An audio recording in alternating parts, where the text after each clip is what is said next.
তা এটাকে কাভার বলছো কেন? আমি সেই সময় লক্ষ্মী ছাড়া অলরেডি ছেড়ে দিয়েছি, আমি লক্ষ্মী ছাড়ায় নেই।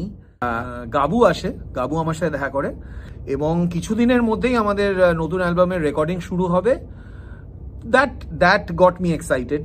মানে ভাবুন ঘটনাটা, আমি যখন প্রথমবার লক্ষ্মী ছাড়া ছাড়ি,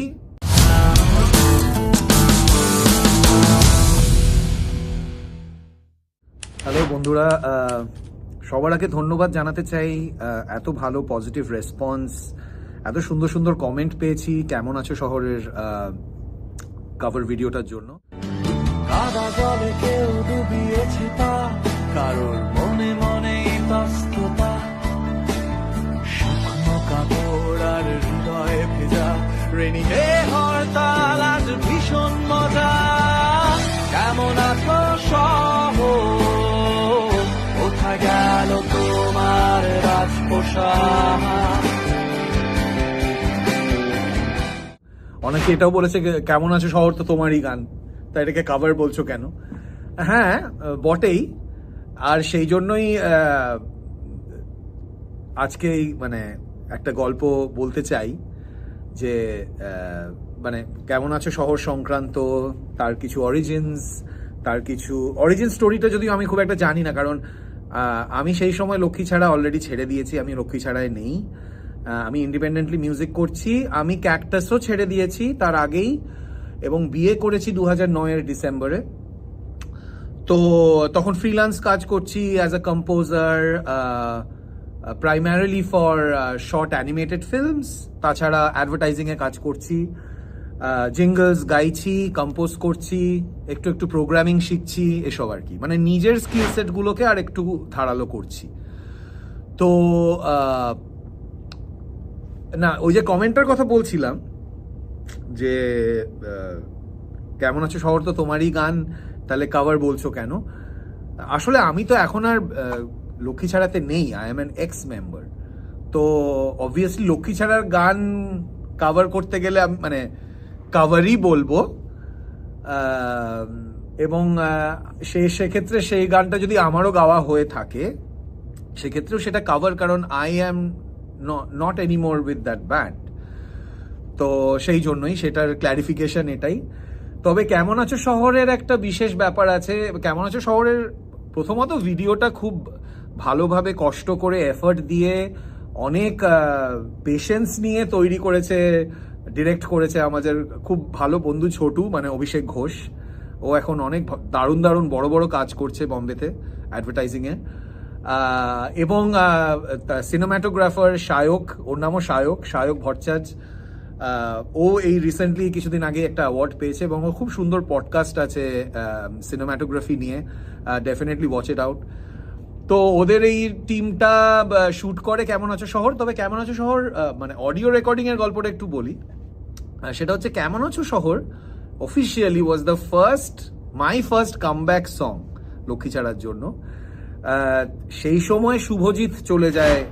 মানে ভাবুন ঘটনাটা, আমি যখন প্রথমবার লক্ষ্মী ছাড়া ছাড়ি, সে কারণ আগেও বলেছি, যদি দেখা না হয়ে থাকে এই সুযোগে বলি, দ্য সায়ক ব্যানার্জি স্টোরির একটা এপিসোডে আমি the real reason behind me living Lakshmi ছাড়া, কেন লক্ষ্মী ছাড়া ছেড়েছিলাম সেই কারণটা বলা আছে। যারা এখনো দেখোনি ডেফিনেটলি দেখে নাও, সাবস্ক্রাইব করো, শেয়ার করো সবার সাথে। আর হ্যাঁ, তো যেটা বলছিলাম যে প্রথমবার আমি যখন লক্ষ্মী ছাড়া ছাড়ি, তার কিছু বছর পরে আমি ক্যাকটাস জয়েন করি।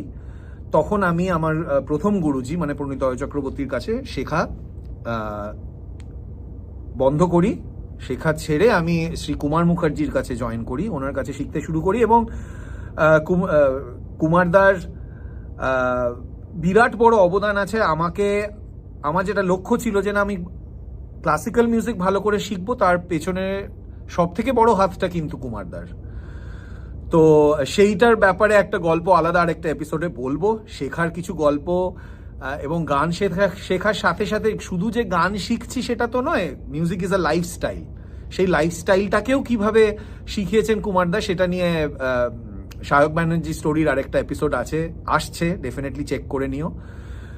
তো যাই হোক, কেমন আছো শহরের গল্পটা বলি।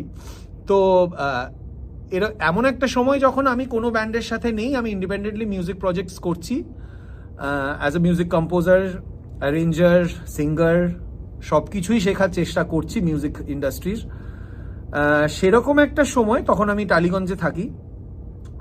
গাবু আসে, গাবু আমার সাথে দেখা করে এবং গাবু বলে যে শুভজিৎ বম্বে চলে যাচ্ছে।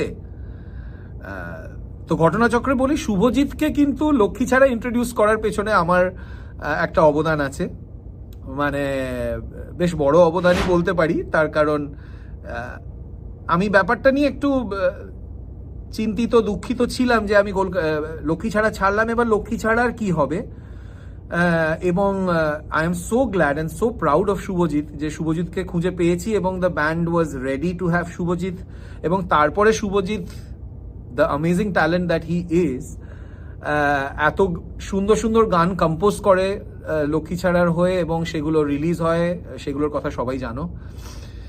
সেই শুভজিৎ প্ল্যান করে যে he wants to venture out and for obvious reasons যে বম্বেতে থাকলে একটা ন্যাশনাল অডিয়েন্সকে কেটার করতে পারবে এবং he had upgraded his skills already in music production and mixing and composing and programming arrangement. So he was ready for the advertising agency. সেরকম একটা সময় ও বম্বে চলে যায় এবং অবভিয়াসলি লক্ষ্মী ছাড়ায় একজন ভোকালিস্টের প্রয়োজন হয়ে পড়ে। তখন আমি ফাঁকা, আমি ফ্রিল্যান্স করছি। গাবু এসে আমাকে রিকোয়েস্ট করে যে তুই যদি অ্যাভেলেবল থাকিস তাহলে তুই কি জয়েন করতে পারবি। আমি বললাম দেখ আমি জয়েন তো করতে পারবো, কিন্তু সমস্যাটা হচ্ছে যে আমি কতদিন থাকবো, কি থাকবো, এরপরে কি হবে আমি কিছুই জানি না, because I am still trying to figure out my role, my position in the music industry. ও বললো ঠিক আছে, তুই তো এখন আছিস তো কলকাতায়, চল লেটস ডু ইট। আমরা নতুন অ্যালবামের কাজ শুরু করব এবং কিছুদিনের মধ্যেই আমাদের নতুন অ্যালবামের রেকর্ডিং শুরু হবে। That goat me excited. এবং যখন আমি প্রথম গানটা রেকর্ড করতে যাই ইন দ্য স্টুডিও, মনে আছে আমার ভাইয়ের স্টুডিও সনিক সলিউশনস লেক গার্ডেন্সে, তখন আমি শুনি কেমন আছো শহর, and I instantly fell in love with কেমন আছো শহর। তো সেখানে অবভিয়াসলি কিছুদিন আগে গাবু আমায় গানটা পাঠায় এবং অনির্বাণকে আমি প্রথমত ফোন করে ধন্যবাদ জানাই যে এত সুন্দর একটা গান লেখার জন্য। এবং গানটার কম্পোজিশনটাও খুব সুন্দর। কম্পোজিশনের পেছনে অবশ্যই শুভজিতের অবদান ছিল। আরও কিছু গান যেমন গ্লিসারিন এবং এগুলো তো শুভজিৎকে আমি ফোন করে জানাই থ্যাংক ইউ শুভজিৎ, এই যে এই গানটা গাওয়ার সুযোগ আমার হচ্ছে। এবং গানটা ডাব করি আমি, খুব বেশি সময় লাগে না গানটা ডাব করতে, because I was already practising the song at home. এবং তখন আমার মনে আছে প্রথম ডাব করেই বেরিয়ে দেবার সাথে আমার দেখা হয়, দেবাদিত্য কনসোল রুমে বসেছিল, গানটা শুনছিল এবং ফিডব্যাক দিচ্ছিল। দেবা জড়িয়ে ধরে বলে সায়ক তোর কামব্যাকটা সত্যি মানে খুবই কি বলবো স্ট্রং এবং পাওয়ারফুল একটা স্টেটমেন্ট হয়েছে। এবং আমার মনে হয় কেমন আছো শহর দিয়ে তোর এই কামব্যাকটা সত্যি অফিসিয়ালি একটা খুব বড় স্টেটমেন্ট আমরা রাখতে পারবো অ্যাজ লক্ষ্মী ছাড়া।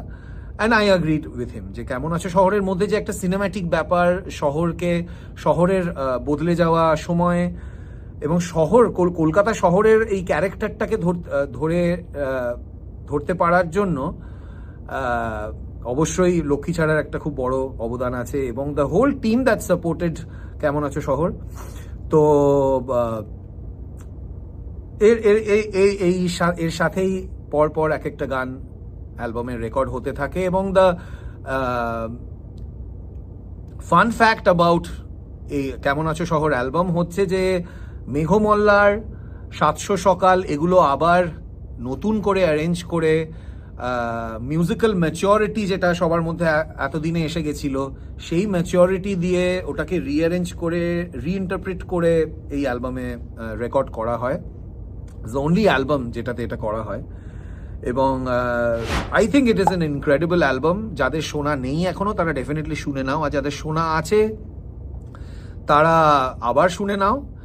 আর গল্পটা ভালো লেগে থাকলে ডেফিনেটলি সাবস্ক্রাইব করো, কমেন্ট করো। তোমাদের কমেন্ট, তোমাদের ফিডব্যাক ভীষণ ভীষণ ইম্পর্টেন্ট আমাকে এই প্রচেষ্টা এগিয়ে যাওয়ার জন্য। তাই সবাই খুব ভালো থেকো, আর কি কি গল্প শুনতে চাও তোমরাও জানাও।